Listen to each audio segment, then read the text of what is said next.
Hey guys, Nina here, welcoming you to another reading from the Ladies of Horror Picture Prompt Monthly Challenge, hosted by Elaine Pascal on her channel, The Godmother of Horror.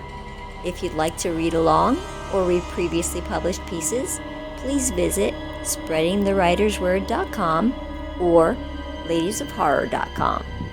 In the meanwhile, enjoy the reading.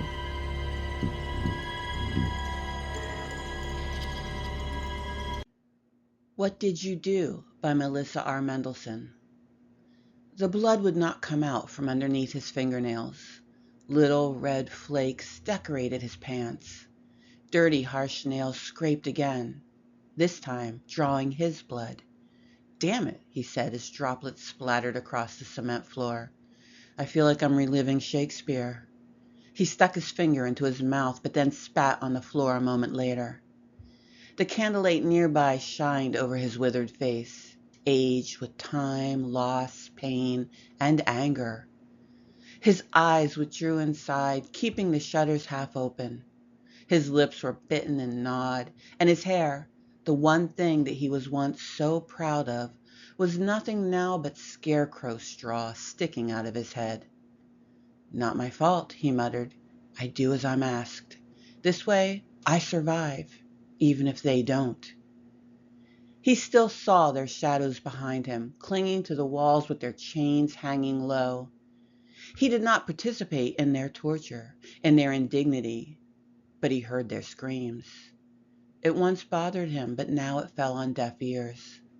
And those women chained to the walls behind him would be the last to be brought here. He was done, and they knew it.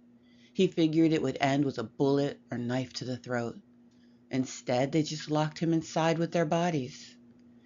I did what you asked. I needed to survive, so I broke myself into a million pieces, all for you, but it wasn't good enough.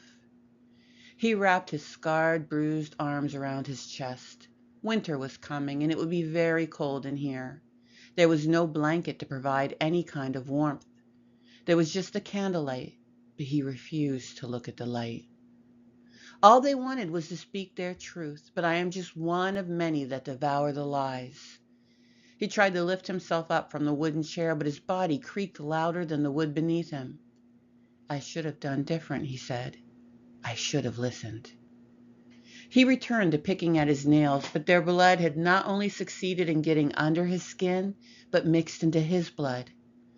It is what it is, he said, knowing that she was waiting patiently for him to look at her. But she did not return his stare. He noted her beauty, her shut eyes, and the smile on her lips. He knew that if he had covered his wife in bronze, that he would preserve her forever, and he was right. But she had no time left for him or what he had done. Still, she smiled. What did you do? He asked. Answer me. His wife opened her eyes and gazed at him. Her smile was gone. She leaned closer, her face inches from his. Her mouth opened and a soft wind touched his frail skin. He waited for her to speak, a voice that he had not heard in almost forever.